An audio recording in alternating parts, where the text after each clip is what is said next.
வணக்கம். இது மதிமுகம் செய்திகள். இன்றைய முக்கிய நிகழ்வுகளை பார்ப்பதற்கு முன்பாக தலைப்புச் செய்திகளை பார்க்கலாம். நீங்கள் நலமா என்ற புதிய திட்டத்தை தொடங்கி வைத்தார் முதலமைச்சர் மு.க. ஸ்டாலின். பிரதமர் மோடி அப்பட்டமாக பொய் பேசி வருவதாக முதலமைச்சர் சாடல். நீருக்கடியில் செல்லும் முதல் மெட்ரோ சேவையை தொடங்கி வைத்தார் பிரதமர் மோடி. 15,400 கோடி மதிப்பிலான வளர்ச்சி திட்டங்கள் தொடங்கி வைப்பு. டெல்லி நோக்கிய பேரணியை மீண்டும் தொடங்கிய விவசாயிகள். கோரிக்கைகளை நிறைவேற்றும் வரை போராட்டம் தொடரும் என உறுதி. குட்கா முறைகேடு வழக்கில் சிபிஐ அதிகாரிகள் நேரில் விளக்கம் அளிக்க உத்தரவு. ஒரே காரணத்தை தொடர்ந்து கூறுவதாக சிபிஐ மீது சிறப்பு நீதிமன்றம் அதிருப்தி. போக்குவரத்து தொழிலாளர்களுக்கு இடைக்கால நிவாரணமாக 5,000 வழங்க வேண்டும். அதிமுக பொதுச் செயலாளர் எடப்பாடி பழனிசாமி வலியுறுத்தல். விரிவான செய்திகள். நீங்கள் நலமா என்ற புதிய திட்டத்தை முதலமைச்சர் மு.க. ஸ்டாலின் தொடங்கி வைத்தார். முதலமைச்சரின் முகவரி துறையின் கீழ் பயனாளிகளை தொடர்பு கொண்டு அரசின் நலத்திட்டங்கள் குறித்த கருத்துக்களை கேட்டறியவும் புதுமை திட்டமான நீங்கள் நலமா என்ற திட்டத்தை முதலமைச்சர் மு.க. ஸ்டாலின் தொடங்கி வைத்தார். அதன்பின் பயனாளிகளிடம் நேரடியாக தொலைபேசியில் தொடர்பு கொண்டு அவர்களின் கருத்துகள் மற்றும் அரசு நலத்திட்டங்கள் குறித்த பின்னூட்டங்களை கேட்டறிந்தார். இது தொடர்பாக முதலமைச்சர் மு.க. ஸ்டாலின் வெளியிட்டுள்ள அறிக்கையில், தமிழ்நாட்டு மக்கள் ஒவ்வொருவரும் நலமாக இருக்க வேண்டும் என்பதுதான் இந்த திட்டத்தின் முதன்மையான நோக்கம் என தெரிவித்தார். நமது திராவிட மாடல் அரசால் அறிவிக்கப்பட்ட திட்டங்களால் பலன் அடையாதவரே இல்லை என குறிப்பிட்ட அவர், தன்னை சந்திக்கும் மக்கள் முகங்களில் பார்க்கும் மகிழ்ச்சியில் திட்டங்களின் வெற்றியை காண்பதாக நெகிழ்ச்சி தெரிவித்துள்ளார். வெள்ள நிவாரணமாக 1 ரூபாயையாவது ஒதுக்கி தமிழ்நாட்டு மக்களுக்கு பிரதமர் மோடி உதவி செய்தாரா என்று முதலமைச்சர் மு.க. ஸ்டாலின் கேள்வி எழுப்பியுள்ளார். சென்னைக்கு வந்த பிரதமர் மோடி மாநில அரசுக்கு தராமல் மக்களுக்கு நேரடியாக நிதி வழங்கி வருவதாக அப்பட்டமான பொய்யை சொல்லிவிட்டு சென்றுள்ளதாக குறிப்பிட்ட முதலமைச்சர், எந்த மக்களுக்கு நிதி கொடுத்தார் என கூறியிருந்தால் அவர்களுக்கு கிடைத்ததா என கேட்கலாம் என தெரிவித்தார். இந்தியாவில் நீருக்கு அடியே இயங்கக்கூடிய முதல் மெட்ரோ ரயிலை பிரதமர் மோடி இன்று தொடங்கி வைத்தார். மேற்கு வங்கம் கொல்கத்தாவில் 15,400 கோடி மதிப்பிலான வளர்ச்சி திட்டங்களை பிரதமர் மோடி தொடங்கி வைத்தார். கொல்கத்தா மெட்ரோ ரயில் நிர்வாகம் சார்பில் ஹவுரா மைதான் எக்ஸ்பிளனேட் மெட்ரோ வழித்தடத்தில் நாட்டிலேயே முதல் முறையாக நீருக்கடியிலான மெட்ரோ ரயில் சுரங்கப்பாதை அமைக்கப்பட்டுள்ளது. ஹூப்ளி நதியில் 32 மீட்டர் ஆழத்தில் இதை உருவாக்கியுள்ளனர். சுமார் 520 மீட்டர் நீளத்திற்கு நதியின் கீழே இந்த சுரங்கப்பாதை அமைக்கப்பட்டுள்ளது. நீருக்கடியிலான மெட்ரோ ரயில் சேவையை பிரதமர் மோடி கொடியசைத்து இன்று தொடங்கி வைத்தார். அதைத் தொடர்ந்து பிரதமர் பள்ளி மாணவர்கள் இடையே அமர்ந்து மெட்ரோவில் பயணித்தார். இது இந்தியாவின் முதல் நீருக்கடியில் செல்லும் மெட்ரோ ரயில் சேவை என்பது குறிப்பிடத்தக்கது. முதலமைச்சர் மு.க. ஸ்டாலின் திட்டங்களை காட்டிலும் மக்களின் உணர்வுகளுக்கு மதிப்பளிக்க கூடியவர் என அமைச்சர் துரைமுருகன் தெரிவித்துள்ளார். முதலமைச்சர் மு.க. ஸ்டாலின் பிறந்தநாள் விழா பொதுக்கூட்டம் சென்னை தெற்கு மாவட்டம் சைதை கிழக்கு பகுதி திமுக சார்பில் நடைபெற்றது. நிகழ்ச்சியில் அமைச்சர்கள் துரைமுருகன், மா. சுப்பிரமணியன் ஆகியோர் கலந்து கொண்டு சிறப்புரையாற்றினார். நிகழ்ச்சியில் பேசிய அமைச்சர் மா. சுப்பிரமணியன், உலக அளவில் பேசக்கூடிய வகையில் சென்னையில் சைதாப்பேட்டையில் வயது மூத்தோருக்கான மருத்துவமனை தற்போது புதிதாக திறக்கப்பட்டு செயல்பட்டு வருவதாக தெரிவித்தார். இந்தியாவில் இருக்கிற வேறு எந்த அரசு மருத்துவமனைகளிலும் இல்லாத சேவைகள் அந்த மருத்துவமனையில் இருக்கிறது. 76 பேவார்டுகள், அதேபோல் டபுள் பலூன் எண்டோஸ்கோபி, ஐ&டு கேத்தலாப் போன்ற பல்வேறு ஆட்டோ எம்ஆர்ஐ போன்ற அதிநவீன மருத்துவ உபகரணங்கள் இந்தியாவில் வேறு எந்த அரசு மருத்துவமனைகளிலும் இல்லாதவைகள். அவைகள் எல்லாம் நம்முடைய சைதாப்பேட்டையில் அமைந்திருக்கிற மருத்துவமனையில் மாண்புமிகு தமிழ்நாட்டின் முதலமைச்சர்களால் அமைய பெற்றிருக்கிறது. அதோடு மட்டுமல்ல, அந்த வளாகத்திலேயே கடந்த வாரம் இந்தியாவிலேயே முதல் மூத்தோருக்கான மருத்துவமனை, 60 வயது கடந்தவர்களுக்கு ஒரு பிரத்யேகமான மருத்துவமனை இந்தியாவில் 2 அமையும் என்று 2014 அறிவித்தார்கள். கடந்த 10 ஆண்டுகளாக அது இழுபறியில் இருந்தது. இன்றைக்கு முதன்முறையாக நம்முடைய சைதாப்பேட்டையில் இந்தியாவிலேயே முதல் வயது மூத்தவர்களுக்கான பிரத்யேக மருத்துவமனை 200 படுக்கைகளுடன் கூடிய அந்த மருத்துவமனை திறந்து வைக்கப்பட்டிருக்கிறது. பின்னர் பேசிய அமைச்சர் துரைமுருகன், திமுகவை யாராலும் எதுவும் செய்ய முடியாது என தெரிவித்தார். திருவாதூர் ராஜரத்னம் பிள்ளை தோல்ல துண்டு பாட்டு வாசித்தார். வாசிக்க முடியாதுன்னா பெரியார் சொன்னார், துண்டு போட்டு வாசிடார். அன்னைக்கு தானே சுயமரியாதை வந்தது. இன்னைக்கு அதனுடைய விளைவு தானே நாங்கள்லாம் படிச்சுட்டு வந்திருக்கோம். இவ்வளோ பேர் படிச்சுட்டு வந்திருக்கோம், தியாகம் பண்ணிட்டு வந்திருக்கிறோம். ஆகையினால கவர்னர் அவருக்கு ஒத்து உதவுற மாதிரி பேசுகிறார். எங்களுக்கு அவருக்கு பதில் சொல்கிறதா இவருக்கு பதில் சொல்கிறார் அல்ல. ஆனால் ஒன்று வச்சுங்க, இந்த நாட்டை திராவிட முன்னேற்ற கழகத்தை தவிர எந்த கும்பனாலும் ஆள முடியாது. ஆண்டா இது நாடு நாடாக இருக்காது. பல்வேறு கோரிக்கைகளை வலியுறுத்தி டெல்லியை நோக்கி பேரணியாக செல்லும் விவசாயிகளின் போராட்டம் இன்று மீண்டும் தொடங்கியது.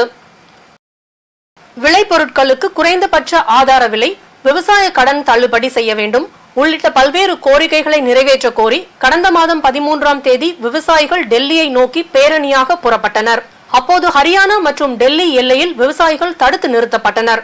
மேலும் கண்ணீர் புகை குண்டுகளை கொண்டு தாக்கப்பட்டதில் விவசாயி ஒருவர் உயிரிழந்தார். இதையடுத்து டெல்லியை முற்றுகையிடும் போராட்டம் தற்காலிகமாக கைவிடப்படுவதாக அறிவிக்கப்பட்டது. ஆனாலும் போராட்டத்தில் ஈடுபட்டுள்ள விவசாயிகள் பஞ்சாப் மற்றும் ஹரியானா இடையே ஆன ஷம்பு மற்றும் கானாரி எல்லை பகுதிகளில் முகாமிட்டுள்ளனர். இந்நிலையில் நாடு முழுவதும் உள்ள விவசாயிகள் மார்ச் 6ஆம் தேதி டெல்லிக்கு வர வேண்டும் என விவசாய அமைப்புகள் அழைப்பு விடுத்தன. அதனைத் தொடர்ந்து கோரிக்கைகளை வலியுறுத்தி மார்ச் 10ஆம் தேதி நாடு தழுவிய 4 மணி நேர ரயில் மறியல் போராட்டத்திற்கும் விவசாயிகள் அழைப்பு விடுத்துள்ளனர். அதன்படி டெல்லியை நோக்கி பேரணியாக செல்லும் விவசாயிகளின் போராட்டம் இன்று முதல் மீண்டும் தொடங்கியது. குட்கா முறைகேடு வழக்கில் சிபிஐ விசாரணை அதிகாரி நேரில் ஆஜராகி விளக்கம் அளிக்க சென்னை சிறப்பு நீதிமன்றம் உத்தரவிட்டுள்ளது. குட்கா முறைகேடு தொடர்பான வழக்கில் முன்னாள் அமைச்சர்கள் சி விஜயபாஸ்கர், PV ரமணா, முன்னாள் டிஜிபி TK ராஜேந்திரன், சென்னை முன்னாள் காவல் ஆணையர் உள்ளிட்ட மத்திய மாநில அரசு அதிகாரிகள் உள்ளிட்ட 11 பேருக்கு எதிராக குற்றப்பத்திரிகை தாக்கல் செய்ய 2022ஆம் ஆண்டு தமிழக அரசு அனுமதி வழங்கியது. இதையடுத்து கூடுதல் குற்றப்பத்திரிகை தாக்கல் செய்ய ஒன்றிய அரசு அனுமதி தரவில்லை என்றும் கால அவகாசம் கோரியும் சிறப்பு நீதிமன்றத்தில் சிபிஐ தரப்பில் தெரிவிக்கப்பட்டது. இந்த நிலையில் மீண்டும் இதே காரணத்தை இன்றைய விசாரணையின் போது சிபிஐ தரப்பில் தெரிவிக்கப்பட்டதால் நீதிபதி அதிருப்தி தெரிவித்தார். இதையடுத்து சிபிஐயின் விசாரணை அதிகாரி வரும் 21ஆம் தேதி நேரில் ஆஜராகி விளக்கம் அளிக்க கோரி உத்தரவிட்டு வழக்கின் விசாரணையை நீதிபதி ஒத்திவைத்தார். பூமியிலிருந்து சந்திரனுக்கு சந்திராயன் செல்லவே 41 நாள் என்ற நிலையில் மும்பையிலிருந்து டெல்லி சென்று நன்கொடையாளர்களின் பெயரை கொடுப்பதற்கு 140 நாட்கள் வேண்டுமா என மதுரை MP சு வெங்கடேசன் கேள்வி எழுப்பியுள்ளார். தேர்தல் பத்திரம் தொடர்பான விவரங்கள் பாரத ஸ்டேட் வங்கியின் ஏமாற்று நாடகம் என பல்வேறு தரப்பினர் கண்டனம் தெரிவித்து வரும் நிலையில் இது நவீன ஊழலின் சாதனை என மதுரை MP சு வெங்கடேசன் தெரிவித்துள்ளார். எக்ஸ் தளத்தில் அவர் வெளியிட்டுள்ள பதிவில் சந்திராயன் நிலவுக்கு செல்ல 41 நாள் ஆகும் நிலையில் மும்பையில் இருக்கும் பாரத ஸ்டேட் வங்கி டில்லியில் இருக்கும் உச்சநீதிமன்றத்தில் நன்கொடையாளர்களின் பெயர்களை கொடுக்க 140 நாள் கேட்பதே நவீன ஊழலின் சாதனை என பதிவிட்டுள்ளார். தேர்தலில் போட்டியிட விருப்ப மனு அளிக்க தொண்டர்கள் ஆர்வம் காட்டுவதால் விருப்ப மனு அளிக்க காலக்கெடு நாளை வரை நீட்டிக்கப்பட்டுள்ளதாக தமிழ் மாநில காங்கிரஸ் தலைவர் GK வாசன் தெரிவித்துள்ளார். சென்னையில் செய்தியாளர்களை சந்தித்த அவர் தொகுதி பங்கீடு குறித்து கூட்டணி கட்சிகளுடன் பேச்சுவார்த்தை நடத்த தேர்தல் குழு விரைவில் அமைக்கப்படும் என தெரிவித்தார். ஏற்கனவே அறிவித்த 4, 5, 6 தேதிகளோடு நாளை 7ஆம் தேதி அன்றும் விருப்ப மனுக்கள் பெறப்படும் என்று குறிப்பிட விரும்புகிறேன். அதன் பிறகு எங்களிடம் கொடுக்கப்பட்ட விருப்ப மனுக்களை பரிசீலனை செய்து அதற்கேற்றவாறு மாவட்டம், தொகுதி, வேட்பாளர்கள் என்று அதனை முறையாக சரியாக பிரித்து எங்களுடைய தேர்தல் குழு, பாரதிய ஜனதா தேர்தல் குழுவோடு தேர்தலுடைய தொகுதிகள் அதே போன்ற எண்ணிக்கைகள் கொடுத்து பேச இருக்கின்றது. மேலும் தமிழ் மாநில காங்கிரஸ் கட்சியினுடைய தேர்தல் குழு விரைவில் அறிவிக்கப்படும். அந்த தேர்தல் குழு பாஜகவினுடைய தேர்தல் குழுவோடு ஆலோசனை செய்து கலந்து பேசி நல்ல முடிவுகளை எடுக்கும். திமுக காங்கிரஸ் இடையே தொகுதி உடன்பாடு நாளை கையெழுத்தாகும் என தகவல் வெளியாகியுள்ளது. மக்களவை தேர்தல் நெருங்கி வரும் நிலையில் அனைத்து அரசியல் கட்சிகளிடையே கூட்டணி பேச்சுவார்த்தை தீவிரமாக நடைபெற்று வருகிறது. இந்நிலையில் திமுக காங்கிரஸ் இடையே நாளை தொகுதி உடன்பாடு கையெழுத்தாகும் என எதிர்பார்க்கப்படுகிறது. இதற்காக காங்கிரஸ் மேலிட பொறுப்பாளர் அஜய்குமார் நாளை தமிழ்நாடு வரவுள்ளார். மேலும் எந்தெந்த தொகுதிகள் என்பது குறித்து இன்று முடிவு செய்யப்படும் எனவும் தகவல் வெளியாகியுள்ளது. இதையடுத்து காங்கிரஸ் தரப்பில் 12 தொகுதிகள் கேட்கப்பட்ட நிலையில் 10 தொகுதிகள் வரை திமுக கூட்டணியில் ஒதுக்க வாய்ப்புள்ளதாக கூறப்படுகிறது. மக்களவை தேர்தலில் ஓபிஎஸ் மற்றும் அவரது ஆதரவாளர்களை பாஜக சின்னத்தில் போட்டியிட பாஜக கோரியுள்ளதாக தகவல்கள் வெளியாகியுள்ளது. நீதிமன்ற உத்தரவின்படி ஓபிஎஸ் அதிமுகவின் கட்சி கொடி சின்னத்தை பயன்படுத்த தடை விதிக்கப்பட்டுள்ளது. இந்நிலையில் பாஜக ஓபிஎஸ் இடையே பேச்சுவார்த்தை நடந்து வருவதாகவும் தற்போது ஓபிஎஸ்க்கு தேர்தல் சின்னம் இல்லாததால் பாஜகவின் சின்னத்திலேயே அவரும் அவரது ஆதரவாளர்களும் போட்டியிட பாஜக கோரியுள்ளதாக தகவல்கள் வெளியாகியுள்ளது. போக்குவரத்து தொழிலாளர்களுக்கு இடைக்கால நிவாரணமாக 5000 வழங்க வேண்டும் என அதிமுக பொதுச் செயலாளர் எடப்பாடி பழனிசாமி வலியுறுத்தியுள்ளார்.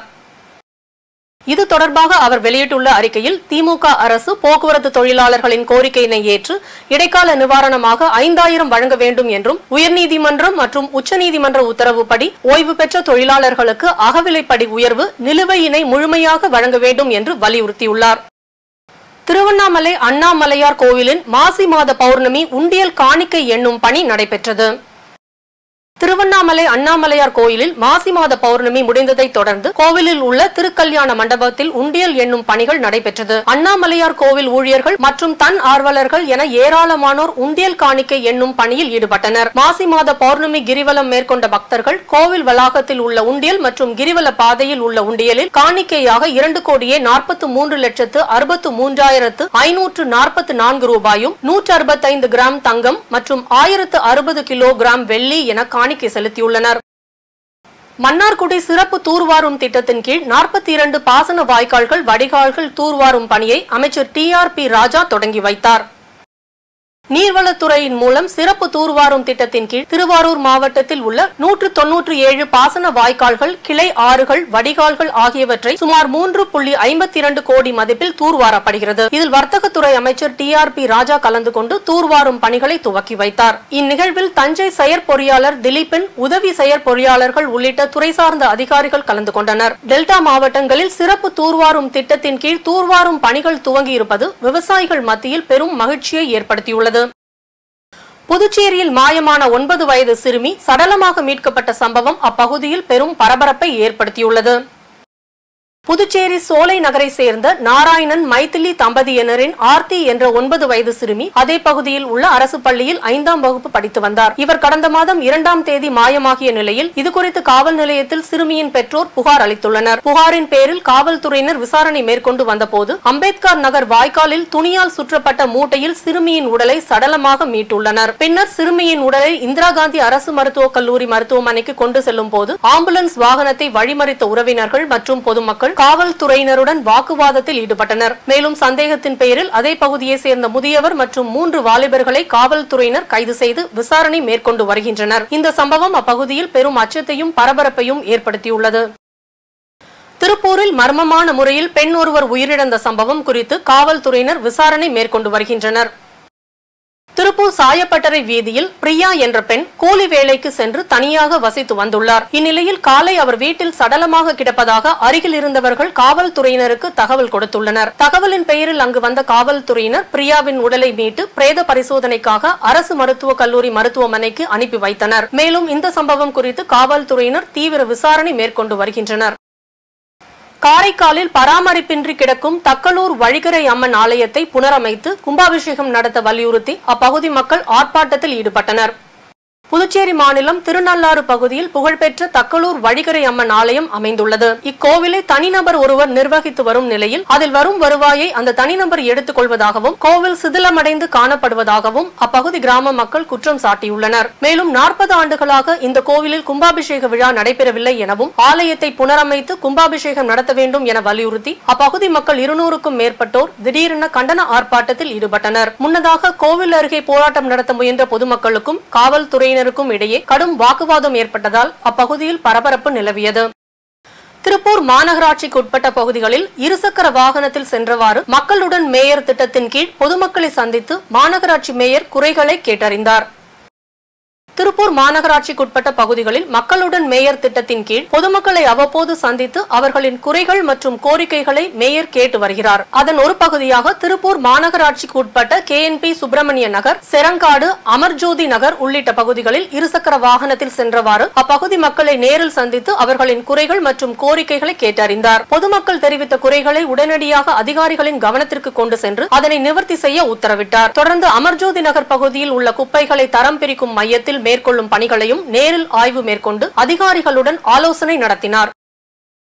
ஆம்பூர் அருகே கடந்த ஒரு வருட காலமாக ஒன்றிய குழு பெருந்தலைவர் எந்த ஒரு அடிப்படை வசதிகளையும் செய்து கொடுக்கவில்லை என முற்றுகையிட்டு வாக்குவாதத்தில் ஈடுபட்டனர். திருப்பத்தூர் மாவட்டம் தேவாலபுரம் ஊராட்சிக்கு உட்பட்ட பங்கிஷா பகுதியில் கழிவுநீர் கால்வாய் மற்றும் தெருவிளக்கு உள்ளிட்ட அடிப்படை வசதிகளை செய்து கொடுக்க கோரி ஊராட்சி நிர்வாகம் மற்றும் அதிகாரிகளிடம் பலமுறை புகார் அளித்தும் கண்டுகொள்ளாததால் கடந்த 6 மாதங்களுக்கு முன்பு அப்பகுதி மக்கள் போராட்டத்தில் ஈடுபட்டனர். அப்போது ஒன்றிய குழு பெருந்தலைவர் சுரேஷ்குமார் மற்றும் வட்டார வளர்ச்சி அதிகாரிகள் நேரில் சென்று பொதுமக்களிடம் ஓரிரு மாதங்களுக்குள் தங்களுக்கு தேவையான அடிப்படை வசதிகள் செய்து கொடுக்கப்படும் என உறுதி அளித்ததன் பேரில் போராட்டத்தை கைவிட்டு கலைந்து சென்றனர். இந்த நிலையில் பல மாதங்கள் கடந்தும் பொதுமக்களின் சிரமத்தை கண்டுகொள்ளாததால் ஆத்திரமடைந்த அப்பகுதி மக்கள் ஒன்றிய குழு பெருந்தலைவர் சுரேஷ்குமார் மற்றும் வட்டார வளர்ச்சி அதிகாரிகளை முற்றுகையிட்டு வாக்குவாதத்தில் ஈடுபட்டதால் பெரும் பரபரப்பு ஏற்பட்டது.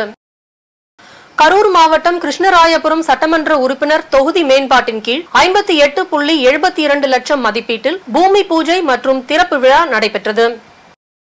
கரூர் மாவட்டம் மாயனூர் பகுதியில் 58.72 லட்சம் மதிப்பீட்டில் தரைமட்ட தண்ணீர் தொட்டியை கிருஷ்ணராயபுரம் சட்டமன்ற உறுப்பினர் சிவகாம சுந்தரி திறந்து வைத்தார். அதனைத் தொடர்ந்து வாரசந்தை சுற்றுச்சுவர் அமைத்தல், வடிகால், வாய்க்கால், சிறுபாலம் பணிகளை துவக்கி வைத்தல் மற்றும் அங்கன்வாடி கட்டிடத்தை திறந்து வைத்தார். மொத்தம் 58,72,000 ரூபாய்க்கு மதிப்பீட்டில் பூமி பூஜை மற்றும் புதிய கட்டிட பணிகளுக்கான துவக்க விழா நடைபெற்றது. இந்நிகழ்ச்சியில் கிருஷ்ணராயபுரம் ஊராட்சி மன்ற தலைவர் சுமித்ரா தேவி, ஊராட்சி மன்ற கவுன்சிலர்கள், அரசு அலுவலர்கள், கழக நிர்வாகிகள் பலர் கலந்து கொண்டனர்.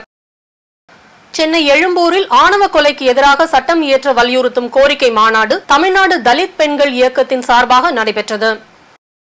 தமிழ்நாடு தலித் பெண்கள் இயக்க தலைவர் அரங்க மல்லிகா மற்றும் கிராம பெண்கள் விடுதலை இயக்க தலைவர் சாந்தி உள்ளிட்டோரின் ஏற்பாட்டில் நடைபெற்ற இந்த மாநாட்டில் சிறப்பு விருந்தினர்களாக விடுதலை சிறுத்தைகள் கட்சி துணை பொதுச் செயலாளர் வன்னியரசு, காங்கிரஸ் கட்சியின் SC பிரிவு தலைவர் ரஞ்சன்குமார் உள்ளிட்டோர் கலந்து கொண்டு ஆணவ கொலைக்கு எதிராக சிறப்பு சட்டம் இயற்ற வேண்டியதன் அவசியம் குறித்து பேசினர். தொடர்ந்து செய்தியாளர்களிடம் பேசிய விடுதலை சிறுத்தைகள் கட்சியின் துணை பொதுச் செயலாளர் வன்னியரசு, தமிழக அரசு அனைத்து மாநிலங்களுக்கும் முன் உதாரணமாக ஆணவ கொலைக்கு எதிராக சட்டம் இயற்ற வேண்டும் என கேட்டுக்கொண்டார். இன்றைக்கு தமிழ்நாட்டில் தீவிரமாகிக் கொண்டிருக்கிறது இந்த ஆணவ படுகொலைகள். கடந்த 10-15 நாட்களுக்கு முன்பு கூட பள்ளிக்கரணையில் ஒரு படுகொலை நடந்திருக்கின்றது. தமிழ்நாடு முழுக்க இம்மாதிரியான சாதியவாதிகள், சாதி வெறியர்கள் அந்த சாதி பெருமையின் மூலமாக படுகொலைகள் நடத்துவதற்கு ஊக்கப்படுத்துகிறார்கள். ஆகவே தமிழ்நாடு அரசு சாதி மறுப்பு திருமணங்களை செய்பவர்களுக்கு ஊக்கத்தொகையாக 50,000 கொடுத்து சாதி மறுப்பு திருமணங்களை ஊக்கப்படுத்துகிறது.